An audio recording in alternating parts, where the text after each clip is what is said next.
A very warm welcome to all my viewers on my YouTube channel. In this video, we will cover the history of class 8, chapter number 2. Students, this video is the part number 2. So, let's start. आइए शुरू करते हैं the battle of Plassey. When Alawardi Khan died in 1756, Sirajuddaulah became the Nawab of Bengal. यानी कि अलवर्दी खां की जब death होती है 1756 में तो सिराजुद्दौला को नवाब बनाते हैं बंगाल का. The company was worried about his power and keen a puppet ruler who would willingly give trade concessions and other privileges. यानी कि जो कंपनी है वो बहुत ज़्यादा परेशान रहती है इनके पावर से, सिराजुद्दौला के पावर से, और वो क्या चाहती है, कीन a puppet ruler who would willingly give trade concessions and other privileges. यानी कि ऐसे किसी कठपुतली शासक को वो नवाब बनाना चाहती थी जो उसकी सभी बातों को तुरंत मान ले और एकदम हर व्यापार में उसको, हर ट्रेड में उसको कंसेशंस दे. ठीक है. So it tried through the though without success to help one of the Sirajuddaulah's rivals became the nawab. इसलिए उन्होंने क्या प्रयास किया कि सिराजुद्दौला के किसी राइवल्स को नवाब बना दिया जाए. तो an infuriated Sirajuddaulah asked the company to stop meddling in the political affairs of his dominion. और इस बात से क्रोध में आकर जो नवाब सिराजुद्दौला थे उन्होंने हुक्म दिया कि कंपनी उनके पॉलिटिकल थिंग्स में यानी कि उनके राज्य के राजनीतिक मामलों में टांग अड़ाना पूरी तरीके से बंद करे वो. ठीक है. And stop the fortification and पे द रेवेन्यूज. और यानी कि किलेबंदी भी करना वो बंद कर दे और रेवेन्यू को जमा करे. ठीक है. After negotiations failed the Nawab marched with 30,000 soldiers to the English factory at Qasim Bazaar, captured the company officials, lacked the warehouses, disarmed the Englishmen and blockaded the English ships. यानी कि इसके बाद जब सारे नेगोशिएशन फेल हो गए, ठीक है, सारे सौदेबाजी फेल हो गई, तो जो नवाब थे वो अपने 30,000 सैनिकों के साथ, सोल्जर्स सिपाहियों के साथ, ठीक है, इंग्लिश फैक्ट्री में जो कि कासिम बाज़ार में था उस पर उन्होंने धावा बोल दिया और कंपनी के जो भी ऑफिस थे यानी कि वेयर हाउस वगैरह सबको उन्होंने बंद कर दिया और जो भी इंग्लिश पीपल थे, इंग्लिशमैन, सबके उन्होंने हथियार वगैरह छीन लिए और जो भी पानी के जहाज़ थे उसको उन्होंने पकड़ लिया, अपने कब्जे में ले लिया. Then he march to Calcutta to establish control over the company's fort there. और उसके बाद वो कलकत्ता की तरफ निकल पड़े जिधर कंपनी का किला था. ठीक है. आइए नेक्स्ट पैरा देखते हैं.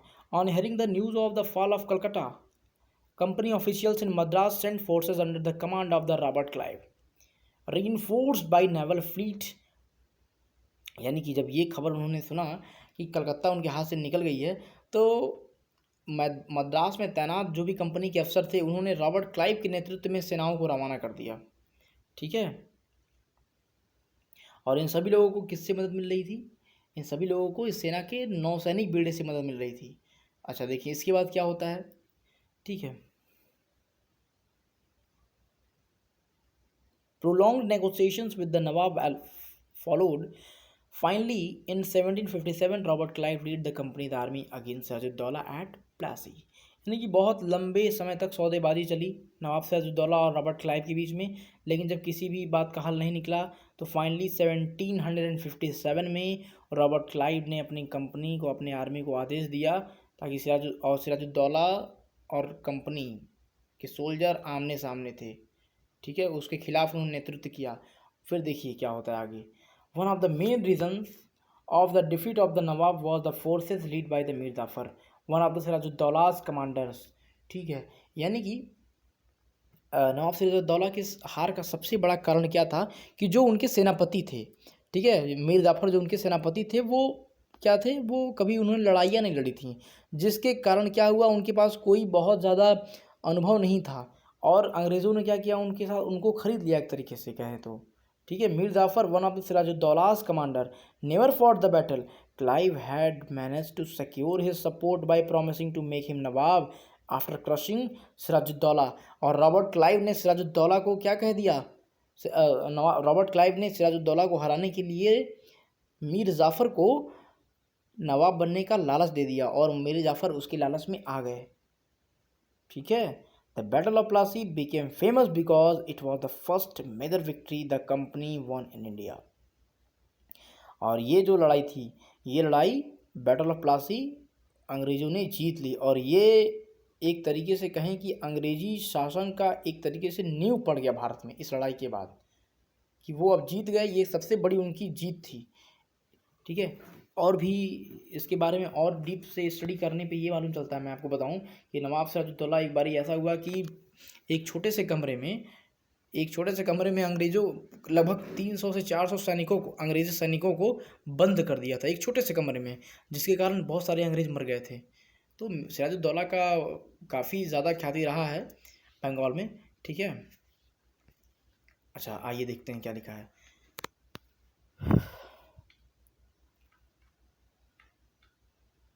After the defeat at Plassey, Sirajuddaulah was assassinated and Mir Jafar made the nawab.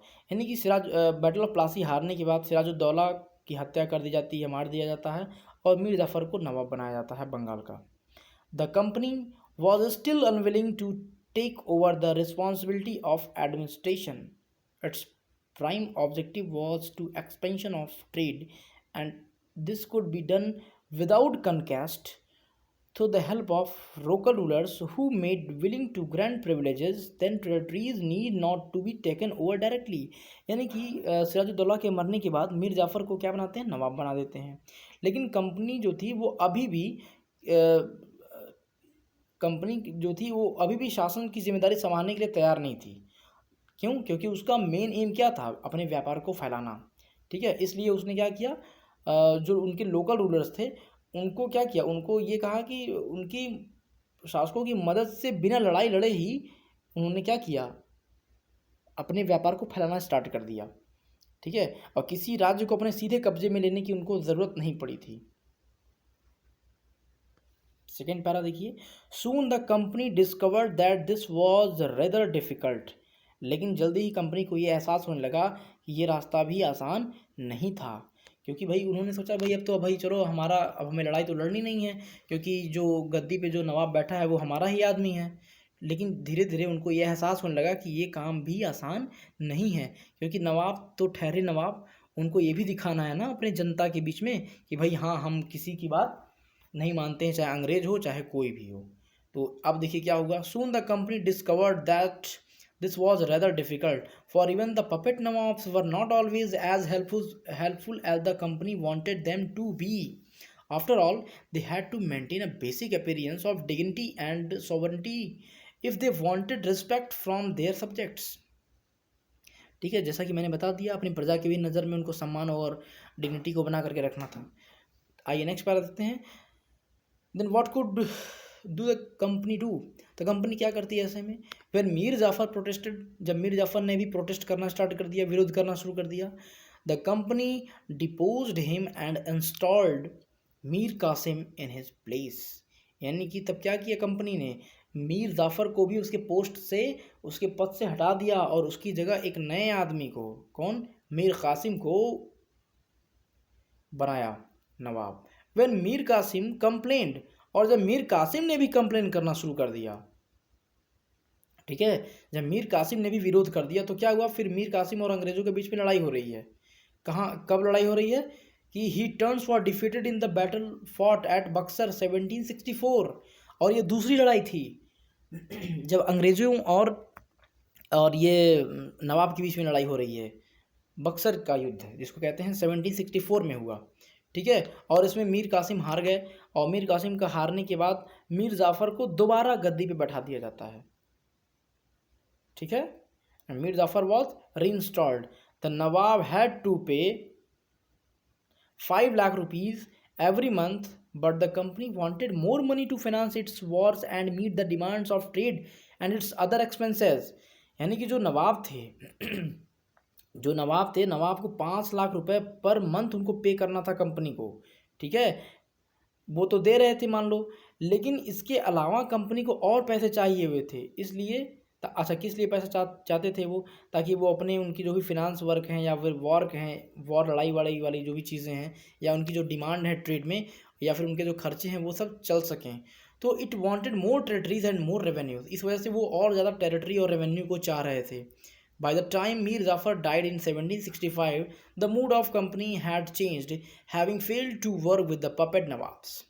यानी कि समय बीतने के साथ साथ सन 1765 ईस्वी में मीर जाफर की भी डेथ हो जाती है और कंपनी का मूड अब पूरी तरीके से बदल गया है.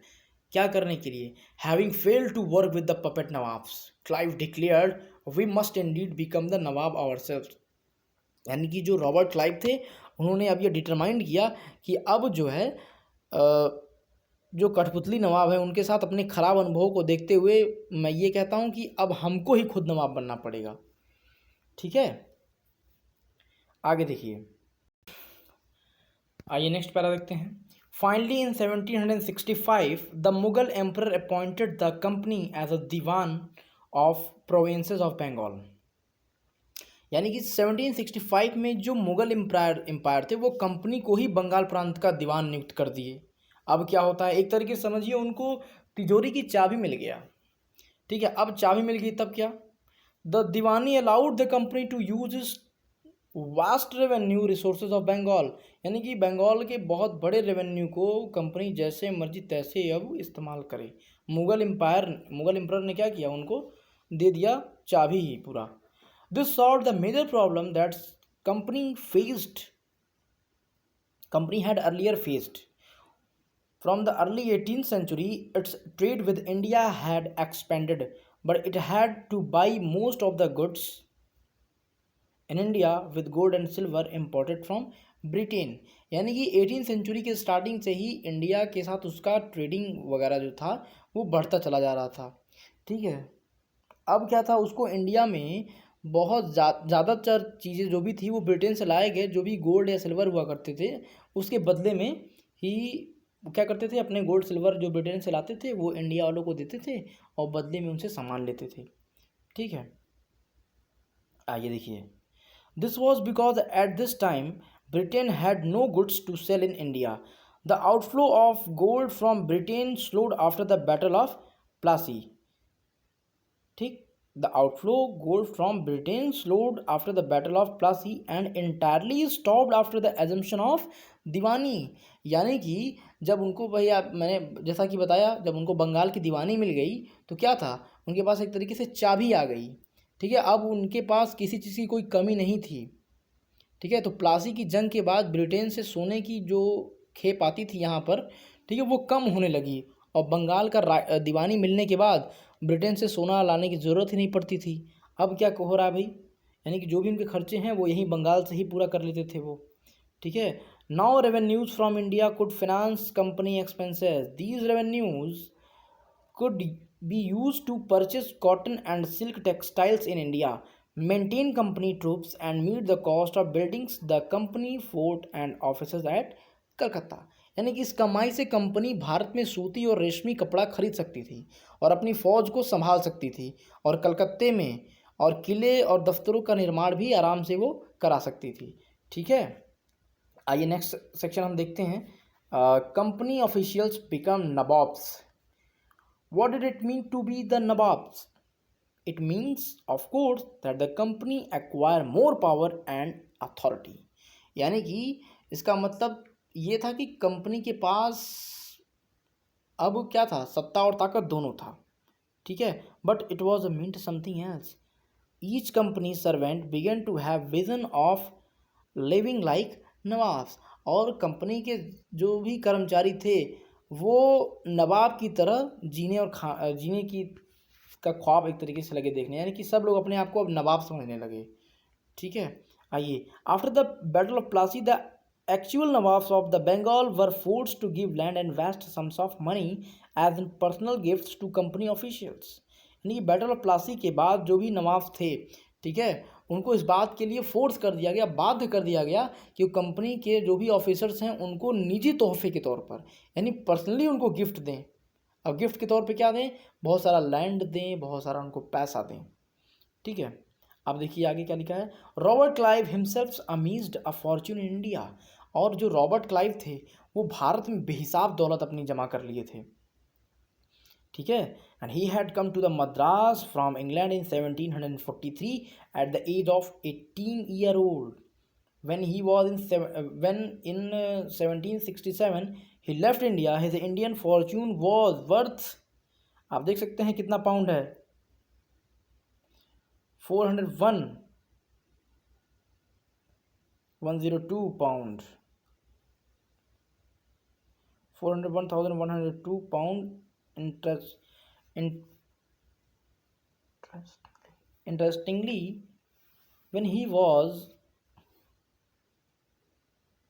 appointed governor of Bengal in 1764, he was asked to remove corruption in company administration, but he was himself cross-examined in 1772 by the British Parliament, which was suspicious of his vast wealth.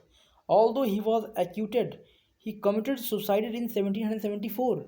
इसका मतलब ये था कि मात्र 18 साल की उम्र में वो यहाँ पर पे आए रॉबर्ट क्लाइव, और जल्दी ही उन्होंने क्या कर लिया, इतनी बड़ी अपनी संपत्ति बना ली, आप देख सकते हैं। ठीक है। और सबसे इम्पॉर्टेंट बात यह है इस बात में कि गवर्नर ने अपने दूसरे कार्यकाल में कंपनी के भीतर जो भी फैले भ्रष्टाचार को ख़त्म करने का काम सौंप दिया गया। लेकिन 1772 ईस्वी में नियर अबाउट 1772 में जो ब्रिटिश पार्लियामेंट जो था वो खुद उनके ऊपर, किनके ऊपर, रॉबर्ट क्लाइव के ऊपर भ्रष्टाचार का आरोप लगा दिया।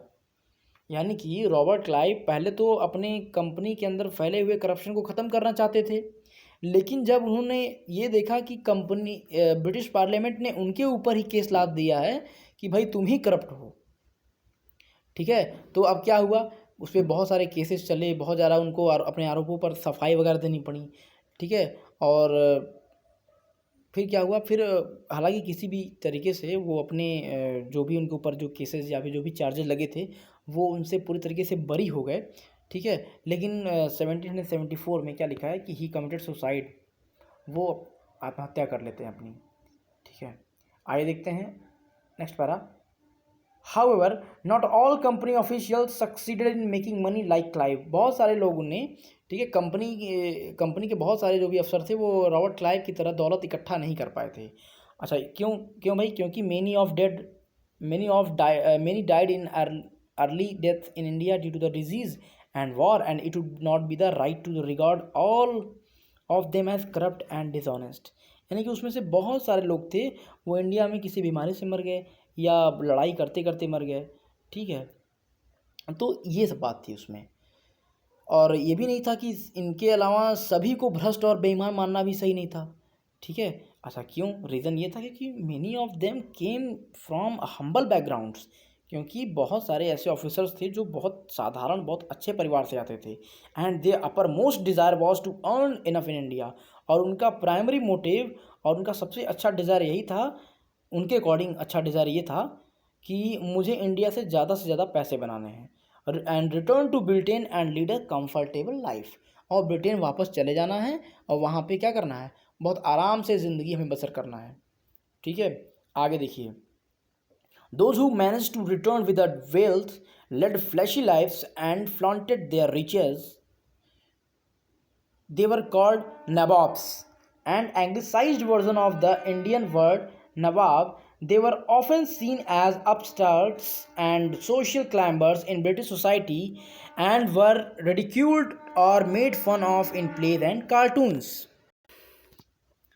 हाँ, तो इस पैरा का मतलब ये हो जाएगा इसमें कि जो लोग यहाँ से पैसा इकट्ठा कर करके ब्रिटेन जाते थे वो चाहते थे कि वहाँ पे वो आलीशान जीवन बिताएं, और उन्हें वहाँ पे लोग नवाब कहते थे।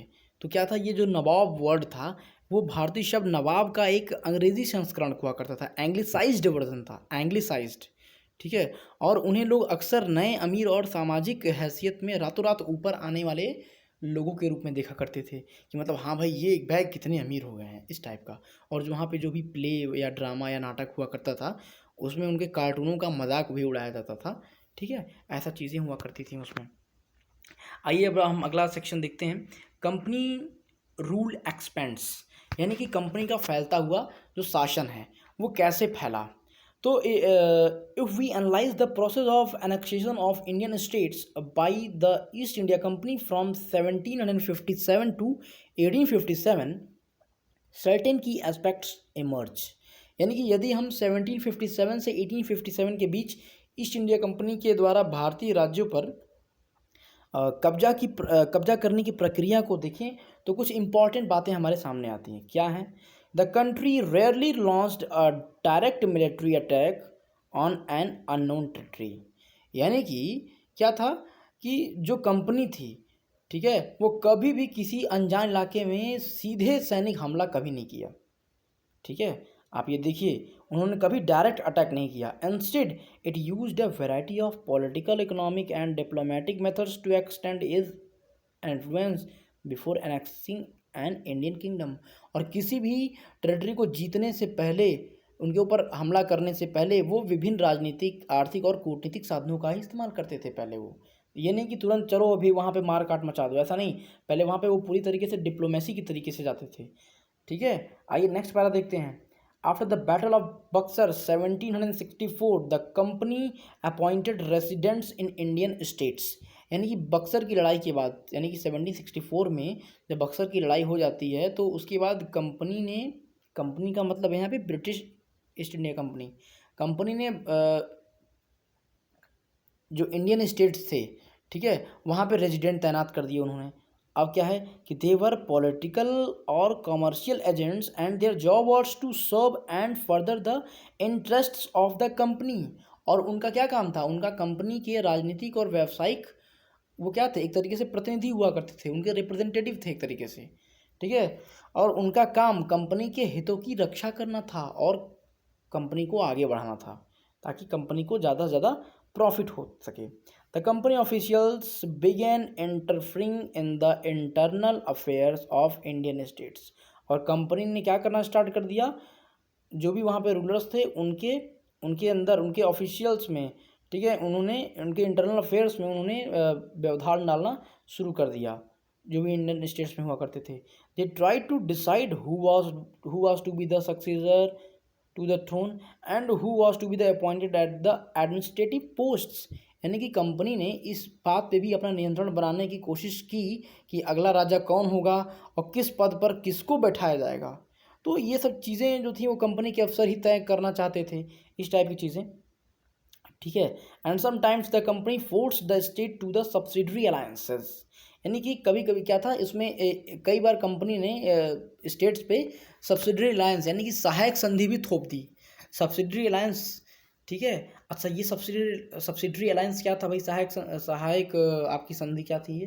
कि according to the terms of this alliance Indian rulers who were not allowed to have their independent armed forces, they were to be protected by the company. ठीक है, they were to be protected by company. यानी कि ऐसे states जिनके पास अपनी खुद की army नहीं है उनको क्या करेगी? कंपनी उनको प्रोटेक्ट करेगी. ठीक है, कंपनी उनको प्रोटेक्ट करेगी बट हैड टू पे द सब्सिडरी फोर्सेस. ठीक है, लेकिन उनको कंपनी को क्या देना पड़ेगा? सब्सिडरी फोर्सेस देना पड़ेगा, उनको कुछ पैसे देने पड़ेंगे, अलायंसेस देने पड़ेंगे. That the company was supposed to maintain for the purpose of this protection. ठीक है,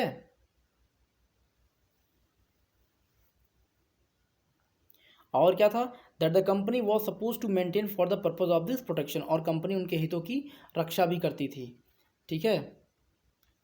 अच्छा, एक चीज़ इसमें देखिए ये कि if the Indian rulers fail to make the payment, और अगर इंडियन रूलर्स कोई पेमेंट अगर नहीं कर पाता था तब क्या होता था? then the part of their territory was taken away as a penalty. ठीक है, और अगर कोई मान लो कोई रूलर अगर पेमेंट नहीं कर पाता था तो उसके पेनाल्टी के रूप में, ठीक है, फाइन के रूप में पूरी की पूरी उनकी टेरिटरी को ये कंपनी वाले ले लेते थे. अच्छा, एग्जाम्पल के तौर पे when Richard Wellesley was governor general, ठीक है, यहाँ पे रिचर्ड वेलेस्ली की बात कर रही है जब वो गवर्नर थे. कब की बात है? 1798 से 1805 तक वो गवर्नर रहे थे. The nawab of Awadh was force to give over half of his territory to the company in 1801 as he failed to pay for the subsidiary forces. Hyderabad was also force to cede the territories on similar grounds.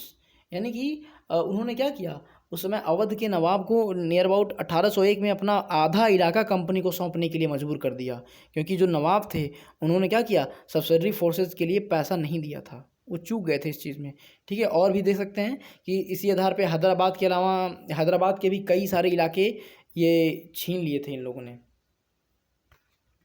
ठीक है, आप देख सकते हैं यहाँ पे आप ये लेफ्ट साइड में जो फिगर दे रखा हुआ है कि नवाब सिराजुद्दौला ऑफ अवध, शुजाउद्दौला, माफ़ कीजिएगा, nawab Shujauddaula with his sons and the British resident painted by the Tilly Kettle. ये ऑयल पेंटिंग है, एक 1772 में बनाई गई है। ठीक है, ये दिखाया जा रहा है आपको कि क्या हुआ कि शुजाउद्दौला के सारे अधिकार लगभग लगभग ज़्यादातर अधिकार छीन लिए गए थे। ठीक है, एक ऑयल पेंटिंग है, बनाया था एक पेंटर, वही है ये। और आइए नेक्स्ट सेक्शन देखते हैं, Tipu Sultan the tiger of Mysore. The company restored the direct military confrontation when it saw a threat to its political और इकोनॉमिक इंटरेस्ट्स। जैसा कि मैंने अभी ऊपर के पैरा में बताया कि कंपनी कभी डायरेक्ट किसी भी स्टेट या किसी भी टेरिटरी पे अटैक नहीं करती थी, वो पहले किसी न किसी डिप्लोमेसी पावर पे या फिर डिप्लोमेटिक अपने प्रोग्राम को फॉलो किया करती थी। लेकिन कभी कभी कुछ कंडीशन में ऐसा हुआ करता था कि वो अपने सोल्जर्स को डायरेक्ट वहाँ भेजती थी लड़ने के लिए। ठीक है, उसका सीधा सा एग्जाम्पल, जीता जाता एग्जाम्पल हम देख सकते थे ये मैसूर के संदर्भ में। This can be illustrated with the case of the southern Indian state of Mysore. यानी कि साउथ इंडियन स्टेट जो है मैसूर के उदाहरण से ये बात समझ सकते हैं आप कि कंपनी कैसे डायरेक्ट लड़ने के लिए अपने सोल्जर्स को भेज रही है। देखिए, मैं next para, Mysore had grown in strength under the leadership of powerful rulers like Hyder Ali. This person has ruled from 1761 to 1782 and his famous son Tipu Sultan ruled from 1782 to 1799। ठीक है, यानी कि हैदर अली और उनके जो लड़के थे टीपू सुल्तान, ठीक है, ये जैसे पावरफुल रूलर्स के हाथ में जो मैसूर था वो बहुत ज़्यादा ताकतवर हो चुका था। Mysore controlled the profitable trade of the Malabar coasts where the company purchased pepper and cardamom. यानी कि जो मैसूर था, ठीक है, उसका जो मालाबार तट था वहाँ पे मैसूर के नियंत्रण में था सारी चीज़ें, जहाँ से कंपनी जो थी वो क्या खरीदती थी, काली मिर्च यानी कि पेपर और कार्डामम यानी इलायची वगैरह खरीदा करती थी। 1785 Tipu Sultan stopped to export of sandalwood, pepper and cardamom through the ports of his kingdom. यानी कि क्या किया टीपू सुल्तान क्या किए, नियर अबाउट 1785 में टीपू सुल्तान ने अपनी रियासत में पड़ने वाले जो भी पोर्ट थे, जो भी बंदरगाह थे, वहाँ से सैंडलवुड और पीपर और कार्डामम का एक्सपोर्ट था उन्होंने रोक दिया कि भैया आप यहाँ से नहीं भेज सकते, कुछ भी नहीं ले आ सकते। ठीक है, अब आगे देखिए क्या हो रहा है। And disallowed local merchants from trading with the company. और जो लोकल मर्चेंट थे इंडिया के उनको भी डिसअलाउ कर दिया, यानी कि उनको भी मना कर दिया कि आप क्या, उनको भी रोक दिया कि आप इस कंपनी के साथ कोई व्यापार नहीं करेंगे। ठीक है, आगे देखिए, he also established a close relationship with the French in India. यानी कि और टीपू सुल्तान ने क्या किया, अपने बहुत ज़्यादा घनिष्ठ संबंध बनाए, किससे, फ्रांस व्यापारियों से। ठीक है, और and modernised his army with their help, और अपनी आर्मी को बहुत ही ज़्यादा मॉडर्नाइज कर दिया फ्रांस के हेल्प से। किसने, टीपू सुल्तान ने अपनी आर्मी को फ्रांस के हेल्प से टीपू सुल्तान ने मॉडर्नाइज कर दिया। ठीक है, the British were furious, they saw Hyder Ali and Tipu as ambitious, arrogant and dangerous rulers who had to be the controlled and crushed. इसका मतलब ये है कि जो ब्रिटिशर्स थे, ठीक है, वो इस चीज़ को देख करके आग बबूला हो गए। और हैदर अली और टीपू सुल्तान क्या थे, बहुत ज़्यादा महत्वाकांक्षी थे, एम्बिशियस थे, और बहुत ज़्यादा उनको खतरनाक दिखाई दे रहे थे। और अंग्रेज़ों को लगता था कि ऐसे राजाओं को, ठीक है, कंट्रोल करना और कुचलना बहुत ज़रूरी है, इनको मार देना बहुत ज़रूरी है। ठीक है, तो इसलिए आप देखिए यहाँ पे 4 Wars were fought with Mysore, यानी कि मैसूर के साथ ब्रिटिशर्स के 4 लड़ाई होते हैं। ठीक है, इसमें से दिया है आपका 1767 से 1769, ये पहली लड़ाई है। दूसरी लड़ाई है 1780 से 1784 तक, दो लड़ाइयाँ ये हो गई। और दो लड़ाइयाँ यहाँ पे हैं कि 1790 से 92 और 1799 में। ओनली इन द लास्ट, यानी कि only in the last the battle of Srirangapatnam did the company ultimately win a victory, यानी कि 4 लड़ाई में से 3 लड़ाई ये लोग हारे। ठीक है, यानी कि श्रीरंगपट्टनम की आखिरी जंग में कंपनी को सफलता मिली और अपनी क्या किए, यानी कि 4 लड़ाई में से सिर्फ ये 3 ही जीते। And Mysore was placed under the former ruling dynasty of the Wodeyars and subsidiary alliance was imposed on the state, यानी कि जो मैसूर का राजकाज पुराने वोडियार राजवंश के हाथ में दे दिया गया और मैसूर पर क्या कर दिया गया, सब्सिडरी अलायंस को थोप दिया गया। ठीक है, तो ये सेक्शन को अब हम यहाँ पे रोकते हैं। इसका आगे का पार्ट जो हम अपने नेक्स्ट वीडियो के पार्ट में बताएंगे। लेकिन फ़िलहाल आप ये देखिए कि टीपूज टॉय टाइगर, ये क्या है, एक पिक्चर आप देख सकते हैं। ठीक है, इसमें बताया ये गया है कि टीपू का एक विशालकाय ये मशीनी खिलौने की तस्वीर है। ये इसमें क्या है, ये एक नकली शेर एक यूरोपियन सोल्जर को दबाए हुए है और इसका जो हैंडल जब घुमाया जाता था तो नकली शेर दहाड़ता था। ठीक है, इसमें एक हैंडल लगा हुआ है, तो जब इसको घुमाते थे तो एक नकली शेर दहाड़ता था और सिपाही के भीतर से चीख की आवाज़ें आती थी। ठीक है, और ये जो खिलौना है ये लंदन में जो विक्टोरिया एंड अल्बर्ट म्यूज़ियम है उसमें रखा गया अभी प्रेजेंट टाइम में। और 4 मई 1799 को जब अपनी राजधानी श्रीरंगपट्टनम की रक्षा करते हुए टीपू सुल्तान की जब डेथ हो गई थी तो अंग्रेज़ जो थे इस खिलौने को भी अपने साथ लेकर के चले गए थे। तो उसके बारे में है यहाँ पे। ठीक है, और यही है कि लेजेंड ऑफ टीपू के बारे में बताया जा रहा है कि टीपू सुल्तान के बारे में एक कथा है यहाँ पे कि ये है कि एक बार क्या था कि राजाओं की छवि अक्सर क्या होती है, जनश्रुतियों से भरी होती है। आप जानते हैं कि अलग अलग तरीके की कथाएं होती हैं, तो उनमें से एक बहुत ही प्रचलित कथा है कि इसमें टीपू की ताकत का यशगान मिलता है। क्या था कि 1782 में मैसूर के राजा जो बने थे टीपू सुल्तान के बारे में ये कहा जाता है कि एक बार वो क्या थे अपने फ्रांसीसी दोस्त यानी कि फ्रेंच दोस्त के साथ वो जंगल में शिकार पे गए। ठीक है, और वहाँ एक शेर उनके सामने आया और उनके दोस्त को पकड़ लिया। ठीक है, यानी कि धर दबोचा। और जब शेर आया सामने तो बंदूक जो था उनके पास तो था ही, लेकिन मौके पे साथ दिया नहीं। लेकिन बंदूक के साथ जो उसमें जो कटार लगी होती है, जो चाकू टाइप में लगा होता है, वो वहीं पे गिर गया साइड में। तो फिर भी टीपू क्या थे अपने उस दोस्त को बचाने के लिए उस शेर के ऊपर झपट्टा मारे और उस झपट्टे से मार करके उस चाकू से मार मार के शेर को मार दिया। और इसके बाद ही ठीक है टीपू सुल्तान को क्या कहा गया, ये उपाधि मिली थी क्या, टाइगर ऑफ मैसूर, इस वजह से, यानी कि शेर ए मैसूर। और टीपू सुल्तान का जो झंडा है उस पर टाइगर का ही निशान होता था। ठीक है, तो इस वीडियो का इतना पार्ट रहने दीजिए, बाकी का हम पार्ट नेक्स्ट सेक्शन में कवर करेंगे। वीडियो को लाइक ज़रूर कीजिए, आप लोग शेयर कीजिए और बेल आइकन को प्रेस कीजिए और ज़्यादा से ज़्यादा इसके बारे में लोगों को बताइए ताकि लाभ लोगों को अधिक मिले। धन्यवाद।